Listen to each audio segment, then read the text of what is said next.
What's up, guys? Welcome to the Strength Solutions podcast. We're on Apple and Spotify. You can rate and review us. Also, we have our YouTube channel. Please subscribe down below. Also, if you're looking for a place to leave us a message, it's strengthsolutionsempowered@gmail.com. We have free blogs, free guides, and programs for purchase on ssempowered.com.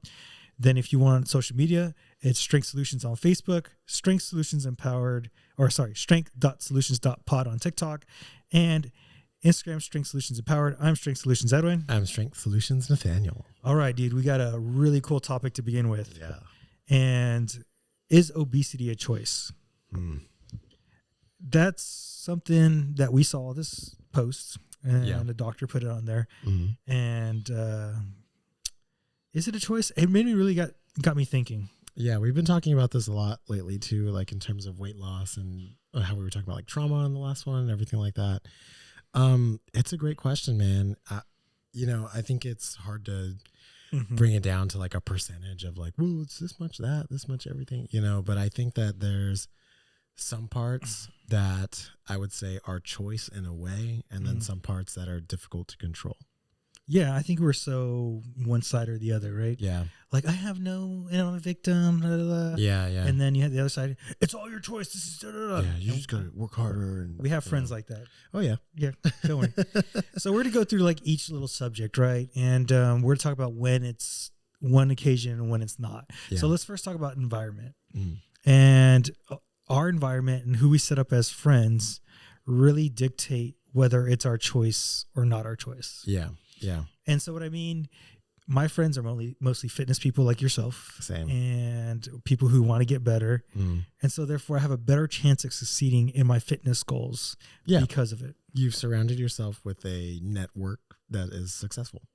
Now, if you're on the other side where you don't have people who are friends who want to get healthy and stuff like that, it's going to be a little harder in your environment. Yeah. Now you have the right to choose your friends. Sure. But it's going to make it much harder because they're going to tell you, let's go to the bar, let's go to happy hour. Didn't you like tell me a story in the past that you were stuck like this? So I kind of have like two examples here, and I'll try and keep them fast. But so the first one is definitely like me, right? Like I was in a relationship in the past where that was almost like all I did, dude, was just go to the bars, after work. Yeah, man. And it's funny how much it affects you, your thought processes, how you like depression levels, like just to be clear, like there's a lot that affects it. And then also in the same aspect with clients, I had some clients recently who I wouldn't say they're struggling with weight loss. I'm starting to stop saying that. I'm starting to stop saying struggling with weight loss, and just that weight loss is a goal of theirs. Right. And they were telling me that, it's difficult because, friends want to go out and do things and stuff like that. And I kind of told them, I was like, hey, you sort of have to make a decision right now of what your priority is. Is your priority social? Or is it, health right now? If it is social, that's okay. That's fine. That is a goal. Those are aspects of life. But then you're probably not going to get this weight loss goal, And so I was like, you might have to just prioritize what you're doing right now in a sustainable way, right? You can't just cut it all out and whatever, but you're going to have to, I was like, if you got 5 things that month that you're going to go do, pick 2 of them, and cut it down a little bit. My last example here is a story that was told to me by someone else that they overheard somewhere. And they were talking about these 2 people that were there. And one of them seemed like a client and the other one seemed like a coach or a trainer, right? And the client was overweight and was having a conversation with this trainer and told them that they didn't want to work out anymore. Because it was causing them too much like negative mental space, And I was like, well, that's interesting because usually we kind of tout it as being a good thing for you, right? Yeah. And they said they overheard that they were saying their friend group is all overweight as well. And trying to do this fitness thing while being part of a group like that was too difficult. It took them away from social things, or maybe they were not encouraging, maybe they were trying to keep them sort of the same as everyone else in the group. And it's just interesting how your environment affects you, and your goals. And that's one of those things where it's like bringing it back. Is that a choice? Right. Yeah. So I think it's a choice who your friends are. Those people really your friends Right. if they don't want you to succeed Yeah. in your goal of either weight loss, muscle gain, or being just healthy overall. And I think a lot of people get stuck because of their friends. Yeah. And they're scared to make new friends. And it's okay. Which We is weren't understandable. friends that long ago, right? No, And we're yeah. probably talking to each other all the time. Mm. Or same thing with Thomas. I Right. had way different friends like before, and I still Yeah. talk to some of them, but it's not the same relationship. Not in the same capacity. Yeah. Yeah. Because I'm looking for different things now in my life. Right. The next one is sleep. Okay. So when it comes to sleep and control, everybody has control of their sleep, but this is where environment plays a role in your sleep. Right. You got to think about, well, my friends want to go drinking. It's going to affect your sleep, Or my career and job. career, Right. job. Do you have a baby? Yeah. And so a lot of men tend to gain weight those first couple of years Mm. because they have a baby. Yeah. They're up all the time. Their testosterone drops lower Mm. and they make poor eating decisions. Yeah. So we can control our sleep to a certain amount, but also you have these environmental factors that affect your sleep, Right. which causes your hunger hormones and everything to go out of whack. And then you go overeat and maybe not work out. Yeah. Yeah. Sleep is one of those ones that I find difficult, where it is sort of like, is that a choice? Is it a product of your environment? Is there anything you can do about it? I have clients who are like nurses, things like that. And sometimes they work a string of nights, you know, it's like 4 days in a row working from 6 p.m. to 6 a.m. They come back home. You got things you got to take care of. You know, they go to sleep. They're working, you know, they're sleeping 4 or 5 hours a day, you know, and it's like, at that point, I'm like, okay, well, you have to control what you can control, right? Sleep as much as you can, recover, make sure you're eating properly, you know, because that's just the job and that's that week, right? Yeah. Now there's other people, you know, I'll take myself, for example, and, you know, I've been trying to make changes. I was talking to you the other day about how I was like, I'm really trying to sleep better. And it's kind of, I'm having to sort of change my schedules that I'm used to because those schedules weren't actually sustainable. You know what I mean? Staying up late and working or staying up late to play video games or whatever it is, isn't actually something I can do in the day. Yeah. You know, you kind of have to figure out where does that fit so that I can sleep, right? And that's where, for me, it's a choice. Yeah. Yeah. And at the end of the day, I think when it comes to sleep, you have more control, except in that realm of what is my job, Yeah. right? Yeah. And so you could choose your friends. You can choose whether you go out. You know, in the environment one, I really think you can have more of a choice. Yeah. Right? Yeah. Overall. But with sleep, sometimes you just got a job that is not Conducive. advantageous. Right. Yeah. It's just not. And at that point, like I said, you just got to control what you can. The next one is your hormones, right? And I think it's more affected today than ever before. We did our whole testosterone podcast last week. And like I've been struggling the last 5 to 6 years, right? Yeah. And you see me cut. You've seen the way I eat. And I couldn't figure it out. Yeah, you eat way cleaner than I do. I know, right? It's crazy. Yeah, dude. But to find out that I had low T and I've been tired and I would hit a plateau every time. And I was like, I would go back into a mini bulk and then try to cut again. Just Nothing kinda happens. Spinning your wheels. Spinning my wheels. And it could be your hormones for some people. Yeah. And this is where blood work becomes important. Like until I got my blood work, I You would would- have thought I was high because You'd never known. I had high libido, right? I thought you did. Yeah. You know? And it can make a difference whether you lose weight or you don't. And Yeah. it makes a huge difference when we optimize for health, especially I sleep well. I eat well for the most part. Yeah, you're really And health then, conscious, man. I mean, I eat pretty close to 80-20 Mhm. for the most part, at least. Yeah. Sometimes more than 90, right? And I couldn't do anything. Yeah. Yeah. And, you know, that's one of those things. I think we have to be, I don't want to say be careful talking about it, but I think too often people will run straight to that. Correct. Right. They're Yeah. like, without even looking at those other things that we talked about. Yeah. I didn't even try, man. I was like, give me the tea, bro. Give me the tea. Yeah. Yeah. I mean, without trying sleeping, working out Right. properly. Yeah. And And so I think that doing all that stuff is really important because if you're not optimizing every aspect of your life before going into the hormones, then again, it's sort of one of those things. It's like you're treating the symptom and not the problem, you know? I know I have a client who's still like, are you sure you really need it? I know you've been thinking a lot lately. And I was like, well, I've been recovering for 2 years. Yeah. I really haven't progressed in the gym that much. And she's Yeah. like, well, how strong do you need to get it? And I'm like, it's not about strength. It's more about my mental clarity and, Yeah. and being able to like just function sometimes. There's other aspects to it, right? Yeah. And we'll probably end up talking about this more too, but I think too many people think of testosterone, they're just like, get big and have sex, right? Like those are the only two things that they think it affects. Yeah. But there's so much more to it that we don't talk enough about. Yeah. And then the next one is working out.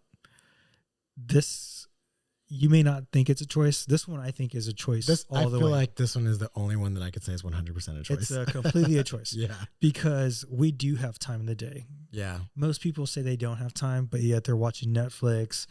I don't know why we always say Netflix is like the only streaming service or something, but we always say Netflix first, right? We don't say Apple TV. Quite possibly Hulu. the most popular one. But yeah, you have time to do it. You could do 5 to 10 minutes. Yeah. The hardest time in your life where you cannot work out is probably when you have a baby. Yeah. And even then, right, doing 5 minutes of some mobility or something is important. I think another thing that we have to clarify here is that working out doesn't mean going to the gym and fucking getting ripped. Beast right? mode an Yeah. hour. Yeah. You know what I mean? It's moving, it's getting exercise, it's doing some mobility, it's doing a little bit of cardio, walking, something like that. This is something you can do all day, every day. There really is no excuse for this one. It's just changing sort of your perspective about what you think working out is at the present moment in your life, you know? Dude, it's unbelievably your choice. Yeah, this one is the only one I'll be like, yeah. And what's Just crazy is once you're buck up. done with them, you always feel better. Yeah, I tell my clients all the time, I'm like, you'll never regret working out, but you'll always regret not working out, you know? I've never worked out and been like, man, I shouldn't have done that today. Last part is nutrition. And so where I feel like it's a choice is as an adult, you bring all your food into your home. Yeah. As a child, you don't bring all your food in your home. Yeah. And then 2, we're in a generation that grew up, hey, here's Pepsi, here's Coke, here's chips. We didn't understand the ramifications of processed foods. I lived off Kool-Aid, bro. Dude, yeah, that's no all way. I had, man. Just Dang. Kool-Aid. I was talking to my brother about this, and I was like, the only time I ever remember drinking water was out of the water hose when I was playing outside. No way. Otherwise, it was soda, juice, Kool-Aid, whatever. Dang. But it just shows how ingrained these habits, our generation adults are so used to eating processed food. It's going to be so hard to break apart. Oh, yeah. Right. So I've been thinking about this lately. I like allowed chips in my home. Right. Sure. And Where at are first, they? Where are the chips? they're not here. Damn it. I allowed the chips into the household. And at first the kids were like eating it up. But I helped them build a relationship with it where sometimes it's just sitting there. Or maybe they'll grab 6, 7 chips. They get the crunch, they get the sensation. That's cool. And they feel just That's like done. My oldest daughter is really good at just eating half a dessert and leaving. Yeah, there you go. And I think our job in our generation as adults is to teach the younger generation, not that processed foods are bad, but how to manage them. Yeah. Because right now obesity is not a choice because we don't know how to manage them. Yeah. Because we just were given everything. Right. We were rewarded at school with cupcakes and candy, and those are not good. I mean, they even do it at like office parties. My clients or not office parties, office lunch. And my clients like, oh, we had this for lunch. And I was like, man, how come corporations want you to be healthy, but they never give you anything that has substance? The more that I like think about stuff, the more I feel like there's sort of this overarching thing going on where we're just like being kept unhealthy and all of this stuff so that we have to continue living life the way we are. But yeah, I mean, I remember when I worked at Target, they would be like, oh, we comped a bunch of snacks for everybody in the in like the break room, so feel free to grab anything and whatever. Dude, it was always like fucking, a dozen cupcakes, chips, whatever it is. And I remember a couple times going in there and being like, damn, dude, I don't want any of this shit, man. Yeah. Like I did the same thing because I worked at Target. I'm fucking tired of it. You know what I mean? And it was also always like the clearance shit, like stuff that was like going bad anyway. Yeah. But yeah, it's just one of those things where I'm like, if you want us to perform really well here, right? If you want us to get work done and stuff, like, why not like feed us that way? You know what I mean? Because if you're going to give me 3 cupcakes and a bag of chips, I'm going to want to go to bed. Yeah. Yeah. So where I really want to end is, I think all these are your choice at the end of the day, right? I do think you have a lot of control. Some choice in all of them, right? Right.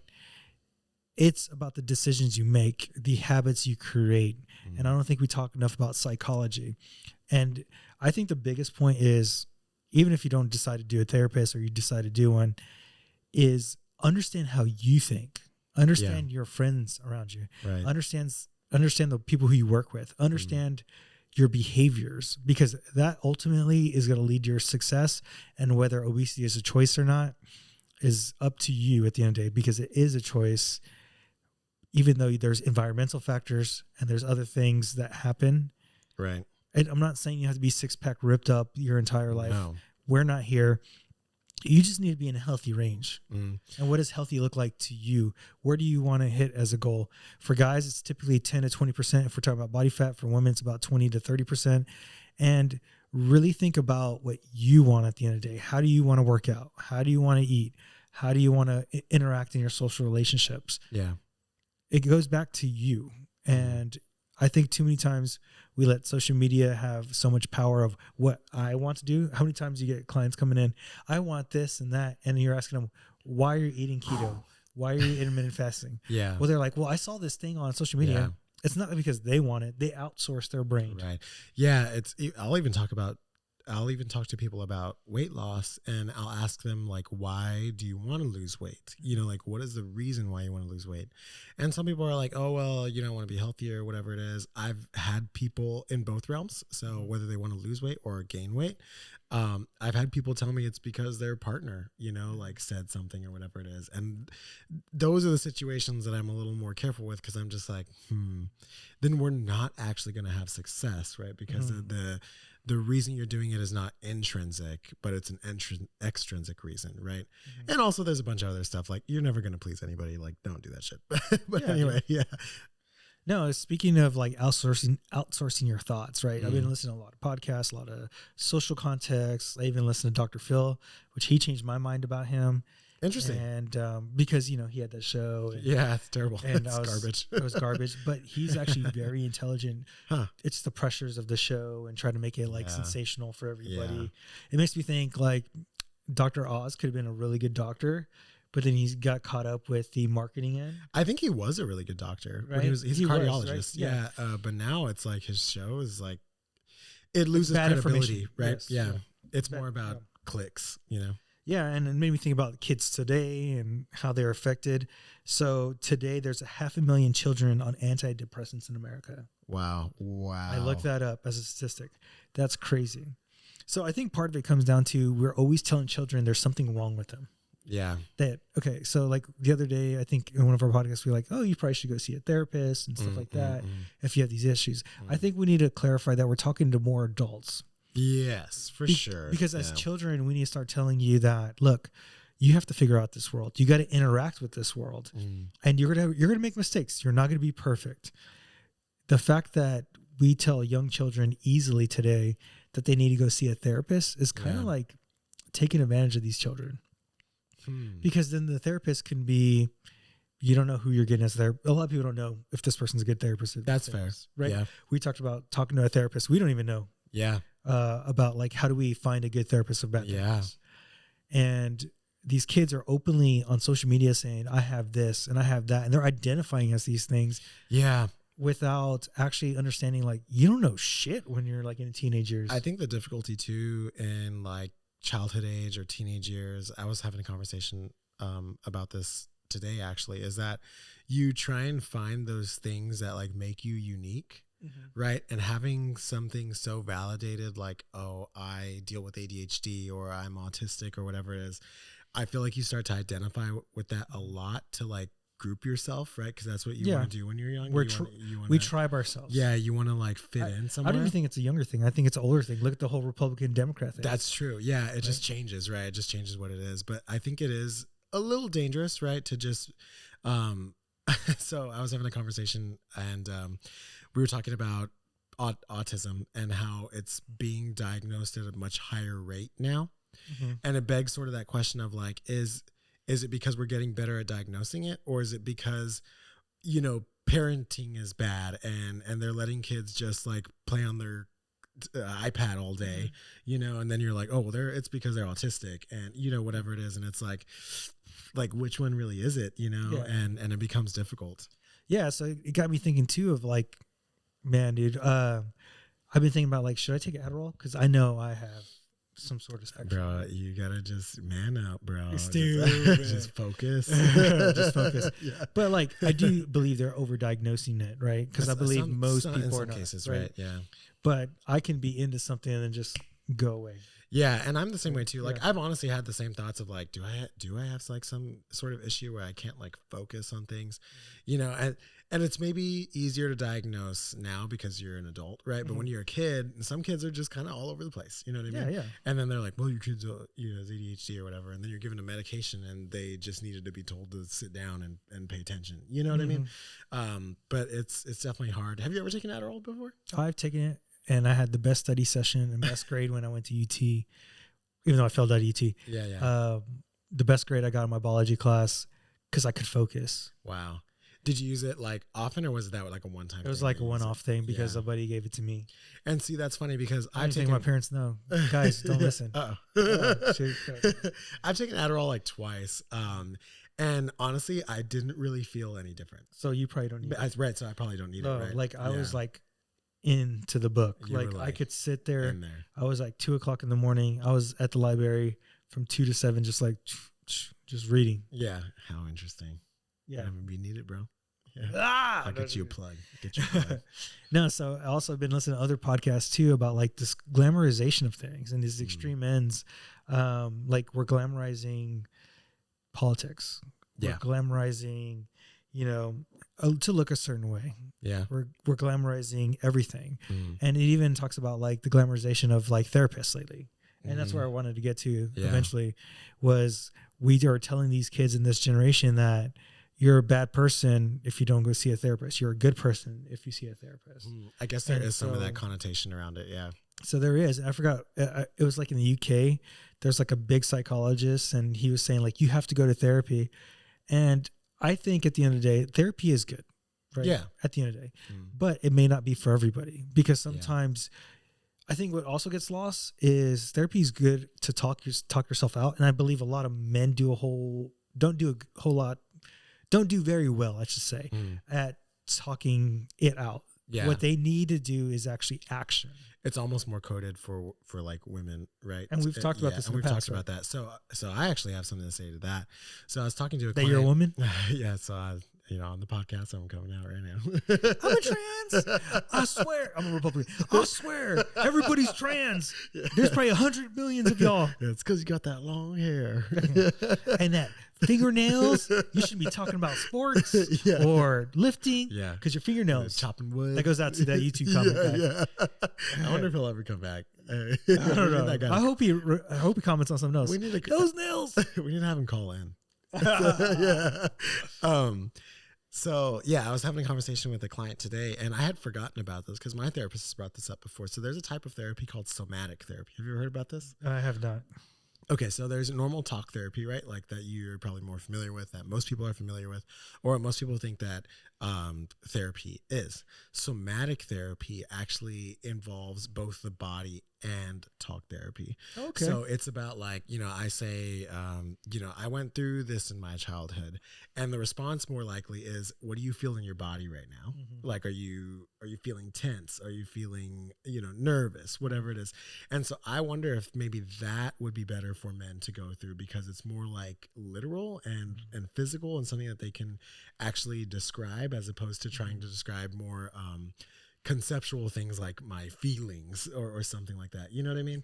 I wonder if there's like a difference there or at I wonder if success rates. I wonder if there's a difference. Like, let's say I'm doing that, right? But I'm also shooting a basketball while talking to somebody. Yeah. So I wonder if that's part of the process. I find that when I am doing something else while having a conversation, I'm way more calm. I can think better. I'm like less. You could do that while masturbating? I'm like less reactive. Like all of those things, like even if I'm just like, okay, I'm going to clean while we have this conversation, right? It like, I guess maybe I can put that stress that maybe I'm feeling or something into something, as opposed to just exploding outward. And that's just how I am as an individual. But yeah, that's a good thing, because I feel like a lot of guys have conversations when they go out and play ball, or when we're at the gym. Yeah, dude. Yeah, or when I'm playing video games or something. You know what I mean? What's Like, crazy is when I had like 2 guys over for like just quick hit 2 workouts, guys, bro. Damn. That's hit? the way doing a hit workout. Oh, okay. With the sled and the tire. Yeah. Like all we did was talk in between the sets and stuff like that, and like got things off our chest. Yeah. And it's just, that's the way guys work. You know what I mean? And there's nothing wrong with it. And it's just different. You know, it's just differences. Yeah. So also in the podcast, they were talking about like girls have no really like mentors or good models. You mean like right now? Right now. Okay. And so girls are just being told they're the greatest and that they're all this and stuff like that. I think you're kind of seeing it through TikTok a little bit. Yeah, like I understand. the dating scene, and yeah, they do nothing wrong. I humble my do girls. Like, yeah, you gotta cut them down. Gotta cut them down. Cut them down. No, cut them down. That's extreme, man. I'm just kidding. But they were talking about like males are actually starting to get role models through podcasts. So it could be like ourselves talking through things. Yeah. The guys from Mind Pump, Jordan Peterson. We have people who challenge us. Yeah. And I don't think women or girls have people who challenge them. They're told they're great their whole life. Because I'm thinking like my daughter has never, both my daughters, they don't have any challenges. They've never been like challenged besides me in their life. Wow. And then it made me think about like, because I'm the father role, my goal is to tell my girls the harsh truth of like, what are guys really like? Yeah. What you're not everything in a bag of chips. Yeah. Because there's too many times I've seen like these dating shows, and these girls are coming on there with 3 kids from 3 different baby daddies, thinking they deserve this millionaire guy. When in reality, like, what millionaire guy wants to take care of another guy's kids and not start his own family? Yeah.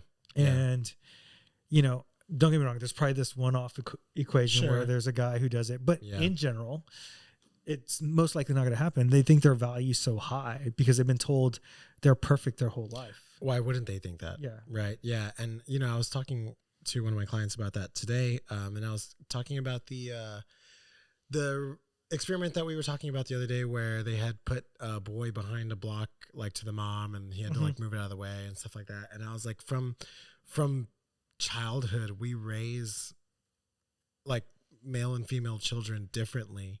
Whereas, you know, with female children, we almost like protect them from having to deal with any challenges, right? Like, oh, let me do this, or I'll pick you up, or, you know, you make the food or whatever. And it's so funny because I think about when I was younger. And so here's a good example. I was thinking about this today. When I was younger, I didn't want people to help me. When people helped me, it would piss me off. Like, I'd be like, leave me alone. Like, I want to try it. I want to do it. You know, I want to figure it out. Yeah. But with my daughter, she would much rather me do everything. You know, she's not trying to have a challenge. She doesn't want a challenge. Right.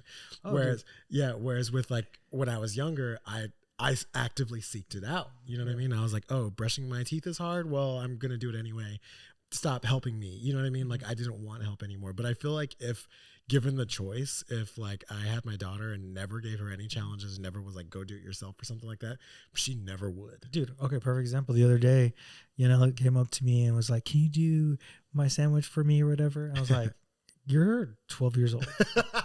You have 2 hands. You know how to make a sandwich. Yeah. Like, it's those things too, because think about how many parents of daughters literally make their sandwich for them. And they're like 15, 16 years old.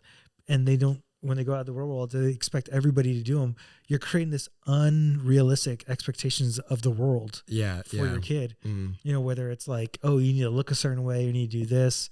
It's the same thing of doing like, they're starting to change the messaging around Facetune and try to glamorize it. And like, oh, it's okay to edit your photos, when psychologically they're to be fucked up as girls. Yeah. I don't know if you've seen that trend. No. There's a trend to like glamorize, like through the Kardashians, of like, I think one of the Kardashians did like their baby, and they edited a photo to make it look like perfect. How weird. And so all these girls, and I've had my talk with my daughters, like, that have friends who wear makeup and they're like so negative, and like everybody, all these girls at like 11, 12 think they need these things. Yeah. And my daughters are okay. And you could tell it just eats up their confidence. Yeah, for sure. It's like, I think that's what happened to you boys right now with looking at these 6-pack guys on YouTube and like, oh, I need to lift weights and get all ripped up. And they feel sad when they're not ripped up like in a week. Yeah. Yeah. It's like those guys are on steroids, guys. Like, there's a difference. There's a little more going on there. I'm taking testosterone, not steroids. Yeah. Big difference. But, we have those role models and we have examples like this for boys. And I think it's going to transition back, right? We're like a pendulum swing. Yeah. It's all girls and feminism. And now we're going back to it. Then it's going to go to boys. You can see that happening a little bit, right? It's starting to like going back to like trad stuff. Yeah. Trad. But yeah. And you could see we have our role models, Jordan Peterson's, ourselves, guys like the Mind Pump. You got the guy from Modern Wisdom, and they're like really good, like guys who are eloquent talking. They're not yelling. They're talking about being a man and how to grow in today's world, which is completely different. Very. And women right now have what? Taylor Swift. Yeah. A girl who just cares about herself for the most part. Yeah. Doesn't have kids. Yeah. I don't know. There's just Jason Kelsey seems like, or Travis Kelsey seems like a very manly man, right? He is. And what if he ends up getting her pregnant and her whole message is like, don't let a guy take over your life. It's also kind of funny. Contradictory. Now that you pointed out, it's a little contradictory where it's like she's Taylor Swift, right, and promoting all of these things and et cetera and stuff like that, and then it seems like she found like the most like dude she could possibly, like, this guy's a fucking football player, man. He's a man. Like, he's like a macho. I'm a man, damn it. Yeah and that's what she found, you know what I mean? Unless this is some like workup from the government or some shit like that. I'm like, why did she choose him? Because he's manly, right? And it's like, that's what at the end of the day most people seek out. Not Timothy Chalamet. No, right? Like, he's not with Taylor Swift, right? Yeah, he's fucking playing Willy Wonka and jumping around and shit. He's like, hey guys, I just did Dune 2. I'm playing Timothy. I really want to see Dune 2 though, by the way. I do too. No, but like, there's that, right? And then I know I've heard of a story. I think her name's Alice Cooper.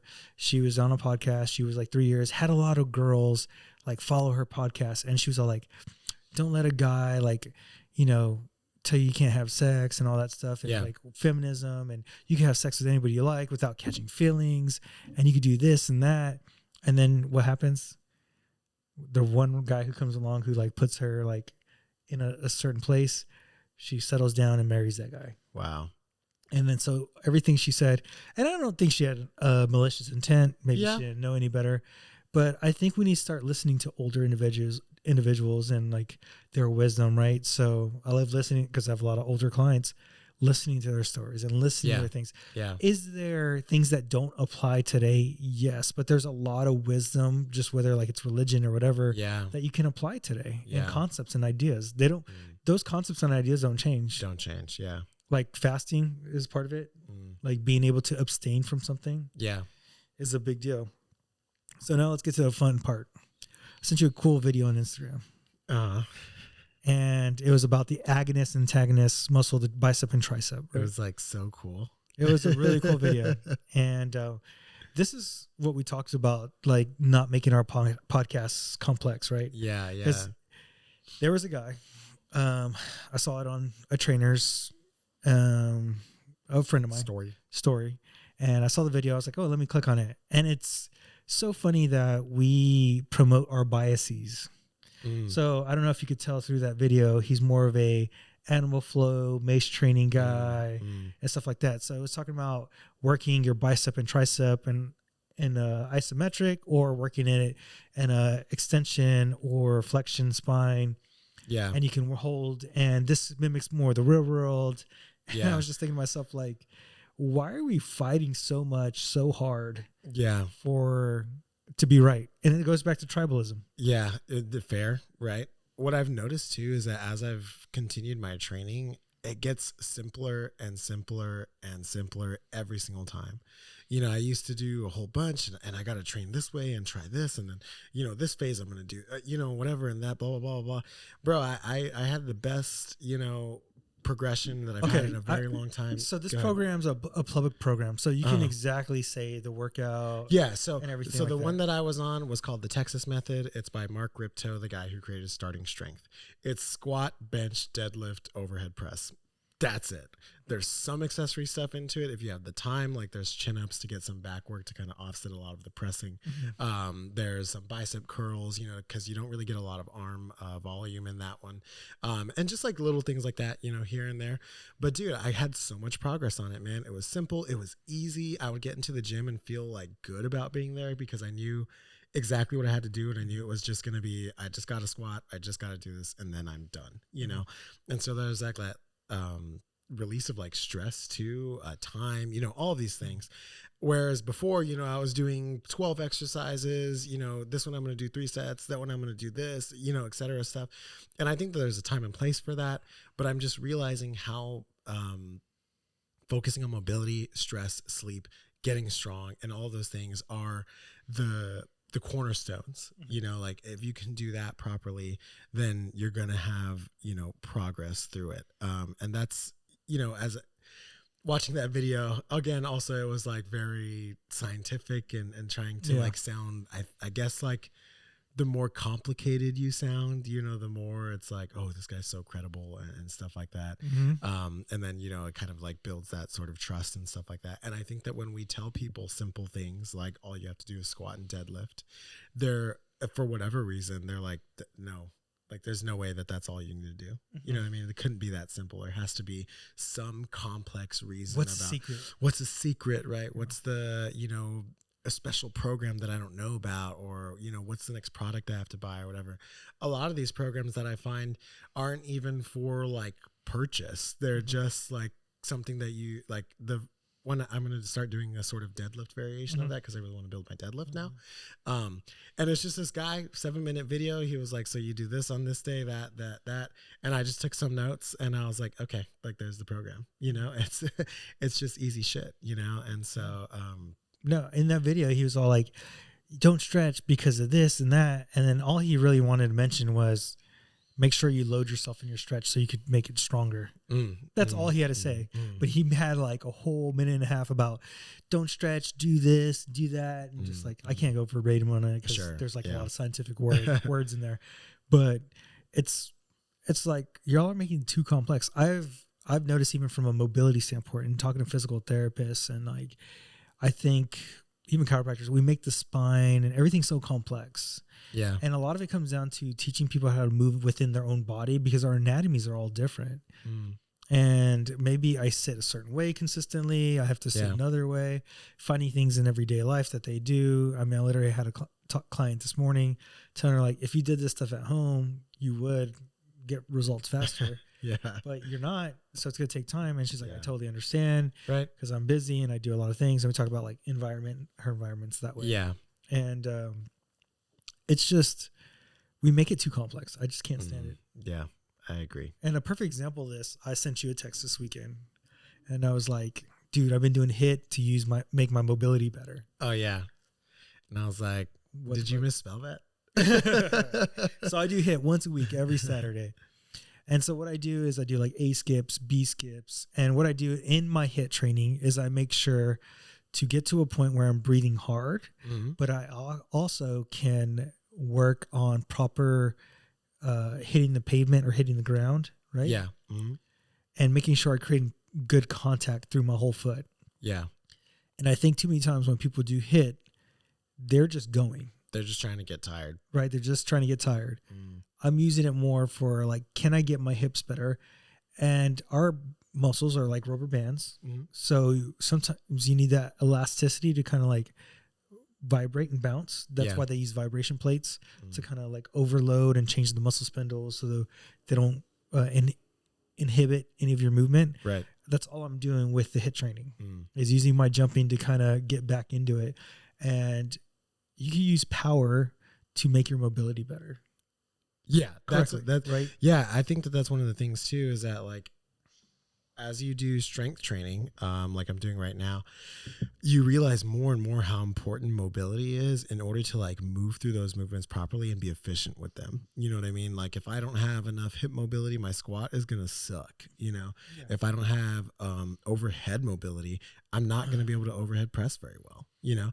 And so all of these things are super important and play a role in strength and power. And you can get it from doing those movements as well. Yeah. So like a powerlifter would say, never balance your squat, but you'll watch an Olympic lifter, they bounce their squat and they have better mobility. Yeah. So bouncing can help. Yeah. Right? It's a tool, right? Yeah. So everything in fitness is a tool. It's figuring out what you need at the end of the day. I always tell clients, this is like the easiest thing is like, you know, a lot of people get hurt reaching back all the way through like for the purse or something like that. Yeah. I can teach you with the 3-pound weight how to do it safely. Now, I'm not saying it's the best exercise ever, like from a strength perspective. Yeah. But it can prevent an injury. Also, you can overload it safely through time. I'm not saying get a 100-pound dumbbell and do this. So every exercise is good. They're just used differently. And just like I did one with band walks, you put on your toes or your feet. Yeah. It's going to feel completely different and give you different neurostimulus than the one that's around your ankle. Or around the knee. And it's all depending on what the individual needs, right? Yep. All right, let's get into testosterone a little bit. Took my first dose. How do you feel? Feel like I'm the Hulk. Do you feel any different? No, I think part of it's going to take me a little while because it's a low dose. And it's switched into 2, right? Where I think your initial dose was like the full amount. Yes, yeah. And I think the second thing is the time change. Oh, yeah. I'm struggling with that, dude. I was struggling yesterday. Today I feel a lot better. Yeah. Today I woke up and I was like, damn, I'm still tired. I think by tomorrow I'll feel better. Yeah. We'll see. Yeah, we'll see. And then the last thing I think is I caused a lot of inflammation by like eating at a restaurant. For Christian. Yeah. Because he likes wings. Uh-oh. And so I just ate and ate. I think one of the things too for you, because I was thinking about it also, because I was like, I wonder if he feels any different or if there was any changes and stuff. I think that your changes got bigger. Immediately. I think for you, your changes are going to be much more subtle because the symptoms you had are more like subtle symptoms, right? Like recovering or fatigue, things like that. That's another reason I think, Yeah. Whereas like things with like maybe sex drive and stuff like that, it's like after the first dose, you're like, oh, I'm ready to go. You know, so I think that you'll find those changes maybe slower, or it'll just be a more gradual process of being like, oh, I am doing this better now. Oh, I am doing that, you know? But I'm super excited to see like how you react to it. Because as of right now, I mean, I only have like my experience, you know? So we'll see, man. So what's interesting about recovery, I worked out yesterday. It was my first workout with the testosterone. I switched my phase up, and usually when I switch phases, I'm a lot more sore. Okay, yeah. The only thing sore on me is where I puncture myself in the needle, right? Because we talked about that before the podcast. But dude, I literally don't feel like my back's sore. I don't feel, and I did like Zerchers. What else did I do? I can't think about it at the top of my head. But I did a workout and I switched my phasing. I changed the rep range. Usually that first workout, like I'm sore. Yeah, because it's a new stimulus. I'm not sore. Interesting. So there's some recovery aspect already. Right? And I've already hit my protein targets consistently even before this, right? Right. Still hitting it now. And I think I was more sore 2 weeks prior. Without it. Yeah. I'm excited to see, man. I want to see like what your progress is, how you feel, if anything changes, you know, because like for me, balls get bigger. You know? There was for me like so many things that changed because I think there was so many issues at the time that it was causing it. But yeah, man, I'm really excited to see the progress that you get from it. And kind of just how it goes. When I just show you and your brother up real quick. Yeah, when you start getting, you know, back into those super heavy lifts, I'm going to start freaking out a little bit. Because right now I look real strong, you know? And it's like, wow, look at Nathaniel. That's all looks. That's all looks. It's unfunctional. It's not functional, but it's not functional. All right, so we're to Reddit finds. We haven't talked about this at all, but the Trump shoes. What is this? Have you ever seen? Yes, he sold Trump shoes. So they're like gold. These are his shoes that he created. Bro, look it up on your phone right now. Who did he make them with? I don't know who he made them with, but dude, they're pretty cool. I'm not gonna lie. No, come on. Dude, this guy is a great marketer. Trump shoes. You got to give him his props from marketing perspective. I'm looking it up. Hold on. I want to look at pictures of them. Yeah, but so they're gold and they got like an American flag on top. Make America great again, baby. And they got a big T on the side. They kind of remind me. They remind me of PF Flyers. Do you know those shoes? Yeah. Yeah. They remind me of PF Flyers. I heard that a lot. Interesting. I mean, they do look kind of cool. Just saying, dude, talk about genius, dude. This guy, business-wise, mouth-wise, not so well, but business-wise, that was a really good decision. Why do you think it's a good decision?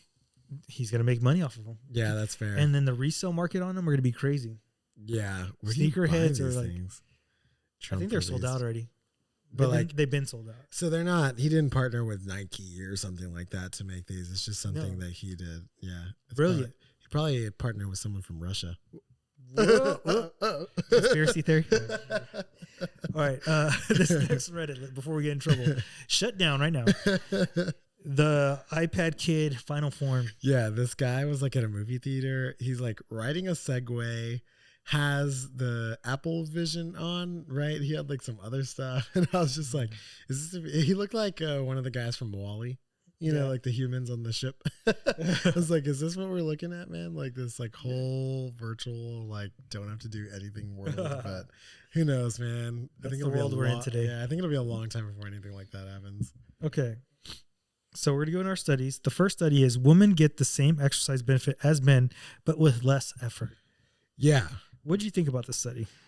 It's interesting. I think there's some of it that just comes from like biology, right? Like maybe men need to be like stressed a little bit more, you know, in order to do things.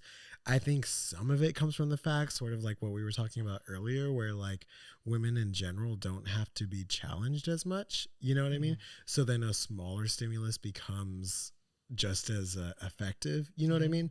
Not in a good way. It made me think of like that, since you're talking about that subject, is how group classes are and they target women. Yeah. Yet they're high stress. So maybe they're not the best for women. Right. Yeah. Maybe those are better for guys, right? Like maybe because they need to get like maybe whatever it is or a different stimulus or something like that. But it's interesting. This was basically only cardiovascular. Yeah, cardiovascular. Right? Yeah, because I think in strength training that's very different, right? Yeah. It's a different type of thing. But yeah, I don't know. But also it got me thinking too, though. What if because women don't like historically work out more than men or move more than men? Yeah. So that's probably like an adaptation that we have carried from generation to generation. A man needs to know they need to hunt, move, do things. They have to get something from women need to conserve energy. Yeah. Also, from a fertility standpoint, if they use too much energy, then they're not going to have bear a child, right? Right. And so having just a little bit of exercise could be a bigger response. An evolution response. Yeah. It was interesting. It just made me think a lot. But at the end of the day, I do think it's like based off the individual. What's your history like? Because as we know, as you get better, you have to do more for less response. Right. And it gets harder and harder on an individual level. And I think that's probably where I would take this is what's the individual? This is the trend we see. But on an individual level, if a woman's been working out forever, you're probably not going to see that big of a benefit. Right. So I also wonder the people that they were in her study, where was their start of their fitness? Yeah. What level did these people begin at before they did this? This next one is about American Indians. More than half of American Indian youth have abnormal or high cholesterol. So it was 70% of American Indians between the ages of 20 to 39. So, okay, this is going to be a real dumb question, but I was reading this and I couldn't really discern. Are they talking about like Native American descent? Okay. All right. Because I was just like, what culture are we talking about here? But you know what's funny is that I've heard a lot of the time that the Native American population has a real problem with obesity, like almost like an extreme problem. And I think that some of it is that reservations and things that they are living on are very like food desert. Yes. Like there's only fast food stuff. There's nothing nutritious. And so it definitely, you know, I'm like, well, again, it's sort of, is this environmental? Right? Yeah. Yeah. Or is it a choice? Things like that. But I have seen this a lot I wonder if it's maybe genetic too, like if there's a reason why. So I was thinking like evolutionary wise, right? You think about this population hunted and gathered their whole lives. Yeah. Right? And so to them, and Europeans brought diseases. Europeans had at least some process before even coming to America, and they've never eaten like that. Right. So it made me think maybe just evolutionary wise, they grew up like they had to actually eat real food. And then when these things were introduced, their bodies just have never adapted. And they cannot process those things faster. Yeah. Right. Yeah. That makes a lot of sense, man. How interesting. It's really interesting. And it just shows that it can be a sticky situation when we're talking about like studies. Yeah. Like there's more to it. You know, I have a client who sent me a study about fibromyalgia. I'm going to read it. But even then in the study, he talked to me about it a little bit. Like it showed training actually helped with pain symptoms. Mm-hmm. And I was like, I believe it, but I believe probably within there, if you actually read it, well, if I start reading it, it's probably a small dosage, right? Yeah. Like least effective dose, really is the most effective dose. Right. All right, guys. If you like what we're doing, please share, like, subscribe. We're on Apple and Spotify. Then if you're looking for us on YouTube, comment down below, subscribe on our page, keep this growing. Then if you're looking for us on the website is ssempowered.com. We have free blogs, free guides, and we have programs for purchase. If you want to ask us fitness questions, it's strengthsolutionsempowered@gmail.com. Then if you're looking for us on social media, it's Strength Solutions on Facebook, strength.solutions.pod on Instagram, on TikTok. On Instagram, it's Strength Solutions Empowered. I'm Strength Solutions Edwin. I'm Strength Solutions Nathaniel. That's what happens when you read ahead. You say the wrong thing. All right. So our first fitness question. I want to become a personal trainer. What are things that I should know? It's a great question, man. I actually had a friend just recently call me and tell me that they had decided to get a personal training certification. Mm-hmm. And I was like, yeah, that's fucking awesome, man. I've always thought that this person would actually make a good personal trainer. I think they have a good attitude. I think that they've done a lot on their own. They understand a lot. I think there's stuff that they're going to learn, you know, as time goes on and processes and things like that. But one of the things I kind of was like on the phone and I was like, let's sit down and have a little bit of a conversation about this, you know? And I was like, I would definitely like immediately start reading, listening to podcasts, asking questions about how to sell. Because I was like, that's going to be a lot of your job, depending on where you go. You're right. You might end up somewhere like I am right now, where selling isn't a big portion of the job. But I would say 90% of the time, personal training is definitely about selling and trying to like get people to buy into what you're trying to give them, right, as a product. And I don't think they talk about that at all in like personal training. It's like, I feel like if they do talk about it, they'll get less people interested. And so they kind of just like hush on it. And they're like, well, we'll figure it out later. But that's like one of the things that I was talking about. And another thing is I would start to learn how to program. I know right now you probably think you know how to program. Like you're probably like running your splits or doing whatever, but I would really start researching good programming, lots of programming, different ways to program, right?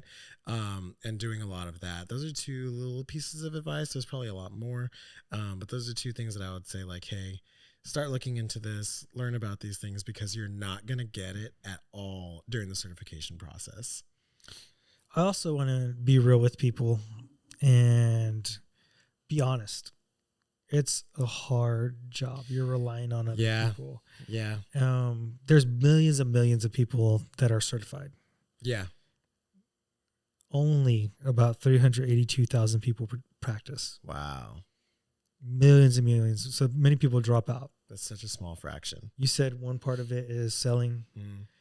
The other part is this concept of programming. No, just kidding. I'm playing with you. Yeah. Right. But I think a big part of it too is it's not guaranteed income. Yeah. Like you got to have an entrepreneurial mindset on that. Yeah. And you have to drive. There's going to have ups and downs and many people can't deal with the ups and downs. Yeah. And I mean, for example, me, right? You know, I couldn't deal with it, right? For a long time. It was like, he's a punk. I couldn't I was too afraid of the risk, right? Until I did end up taking a big risk and doing it. And it was successful. But that was one thing that I kind of drove home to them, that I was like, this is very much like you're as successful as you like want to be successful. Yeah. You know what I mean? Like if you want to be a 6-figure trainer, you can do it. You can do it, right? If you want to do it as a part-time job, you're going to do it as a part-time job. You know what I mean? It really is. I think it kind of teaches you a little bit, right? I would argue most trainers are part-time trainers. Oh yeah. Yeah. I would say it's funny because I have a new client, and he asked me, he was like, is this like your only job? And I was like, this is my only job. And he was like, wow, that's like kind of crazy. And I was like, I know. That means I'm a badass. Yeah, really, honestly, like if you're doing training full time and that's your whole career, you're pretty good, man. You're pretty good at selling, or you're pretty good at training, or something, right? One of those things. Another thing that I forgot that I talked about is that I would start looking into, again, reading podcast research or something about people's behaviors and habits. Damn, you stole it. I was about to say, you son of a bitch. Yeah, and how it affects, honestly, their entire life, right?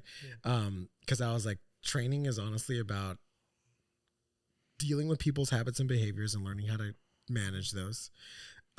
Selling and the programming part is probably the least important part. Yeah. Yeah. I like how you said programming first, but then you're like, oh shit, I got to backtrack. Yeah. I think it might be above all selling, right? Yeah. Habits and behaviors, programming. Yeah. Because selling gets you the person in. Yeah. Behaviors creates success. Yeah. And then programming gets you to the next level, because you could have success the first 3 to 6 months because everybody's new to the gym or whatever.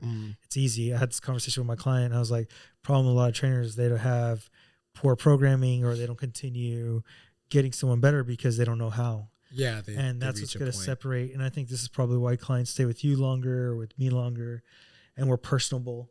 Yeah. And, yeah. That's a big part of it too.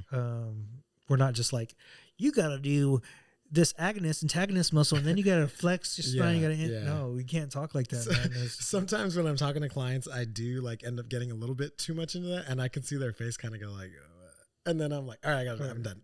Let's go and do the exercise now. All right, I haven't got this question in forever. What are the best core exercises you can do for a 6-pack? It's called the kitchen, buddy. Yeah. It's all nutrition, man. Like, at the end of the day, you got to just drop your body percent fat. Yeah. If you're looking for a 6-pack, if you're trying to build maybe core, like abdominal mass, right? Like trying to build the muscle, I would say think about the parts of the abdomen, right? And again, make it easy, right? So there's like the upper abdomen, lower abdomen, and then the obliques, right? I wouldn't even break them up in that. I would be like, what is the function of your core? To twist? Yeah. To flex and extend. Right. What exercises are going to get you? Look, a sit-up is perfect flexion. I think that's like, I see what you're saying. Yeah. Right. Thinking about the movements instead of the parts of it. Right. Yeah. Yeah. I agree. I think that's a great way of doing it. Now 6-pack might be your goal, right? I think that's fine. You know, if you have that goal in mind. But I think making sure that above all, even when you're on this journey, is making sure that your core actually works the way it's supposed to. Sort of like you're saying, where can it move in all of the ways that it needs to move easily? Can it stabilize? Can it do all of those things are also important. All right. Question number 3. I hear you guys talk about cuts and bulks. How long should each be? As long as you want. Yeah. As long as you can handle. Yeah. That's the real terminology. Yeah. But some people can handle bulk for longer. Yeah. Their gut doesn't feel the issues, but then you start feeling too full. That's probably about the time when you want to go back on a cut, or maybe a cut for a couple of weeks, not like a long cut. And if your goal is to cut, maybe you have to cut. It's getting real hard to cut. Maybe you got to maintain a little bit bulk and then go back down and break through, because the body adapts quickly. I know there was a study done in, I think it was the University of Minnesota, where they for World War II, and they starved people to a certain point. Their bodies adapted really quickly to a low metabolism, and they forced them to work. They adapted their metabolism, and then they had to bring them back out, and their bodies came back out of it. Wow. Right? So your body's amazing at doing it. Now, if you repeat this process over and over, then you're kind of like, you're going to make it harder and harder, right? The body's going to want to store more and more fat. Yeah. No matter what you do, if you are doing cuts and bulks, I would say just don't like bounce around. You know, like don't do like 1 week cut, 1 week bulk. Yeah, that like you got to do that doesn't segments. exist, right? And I've definitely heard people tell me that they're doing stuff like that. Yeah. And so you gotta at least set it up for duration of time. Like, you know, if I know I can cut for a month, then that's my cut phase, right? And then maybe I'll maintain or whatever it is, but kind of play with it a little bit. Like we said, it's gonna be as long as you can manage them without totally falling off and just exploding into like binging and stuff like that. Mm-hmm. All right. So I'm going to get in trouble when I answer this next question. What is something you think people do wrong in physique / bodybuilding world when they are getting ready for a show? I already know your answer, man. Go for it. Go for it. No. We're going to say the same thing, dude, because I didn't really talk about this stuff, but it's definitely, well, maybe we won't say the same thing, but to me, it's thinking too much about the cutting process again and not enough about building muscle. Okay. Yeah. Yeah. And so part of that cutting process, I think people start cardio way too soon in the process, right? Your goal to go in a show is to keep as much muscle mass as possible, to keep your metabolism as high as possible for health purposes. While getting to a low body fat percentage. Now, you're going to get to a low body percent fat, you're probably not going to feel healthy in the last 2 weeks. But if you're feeling unhealthy like a month out, there's probably something wrong. Right? Yeah. And I feel like I hear too many people who have competed and stuff like that where they're just like, oh, I'm so tired, or, you know, I don't want to work out today because, you know, I just haven't eaten anything or whatever it is. And I'm like, when is your show? And it's like months away. And I'm like, oh.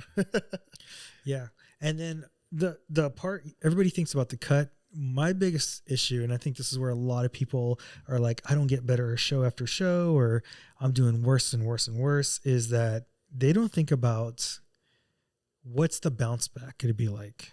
There's no plan for return. No plan for return. And they end up putting extra fat cells because it's been shown that that's one of the possibilities on how you get extra fat cells. For sure. So when you go down and come back up, then another thing, when they don't think about their bounce back, they're thinking about like going back into a bodybuilding workout. You need something to send, and I think this is where powerlifting really complements bodybuilding. Yeah. Send a signal of big movements. Building muscle. Movements that cause a lot of energy and need a lot of energy. Yeah. The squat, the deadlift. And some of the best physiques I've seen is a bodybuilder who does powerlifting. Yeah.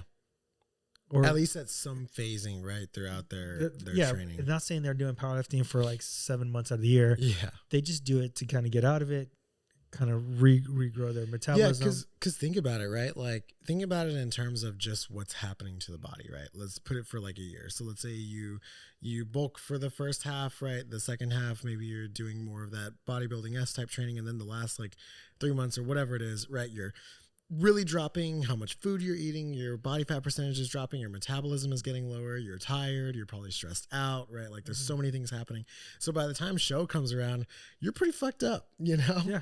And then so when you come back around again, you know, everybody is just ready. Like, you know, I've seen where they have pizza and burgers and shit like that, like right after the show, you know, just waiting in the locker room for them, which sure, celebrate and stuff like that. But you got to figure out your way back. It's the continuation after that, right? Where it's like, okay, now that I did all of that, I have to literally like recover, like repair myself from all of the damage that just happened, right? Yeah. And what better way than to build back up again, right? Like putting on a little bit of body fat percentage, lifting heavier, so your body is like, oh, I have to build, right? Like I have to come back up from the destruction essentially that just happened. Destruction. All right, guys, if you like what we're doing, we're on Apple and Spotify. You can rate and review us. Also, if we're on YouTube, please comment down below, subscribe our page, share with some friends. Then if you're looking for a website, it's ssempowered.com. We have free blogs, free guides, and programs out on there as well. Then our email is strengthsolutionsempowered@gmail.com. Then we have social media, Facebook, Strength Solutions, TikTok, strength.solutions.pod, and Instagram, Strength Solutions Empowered. I'm Strength Solutions Edwin. I'm Strength Solutions Nathaniel. Until next time, guys, what?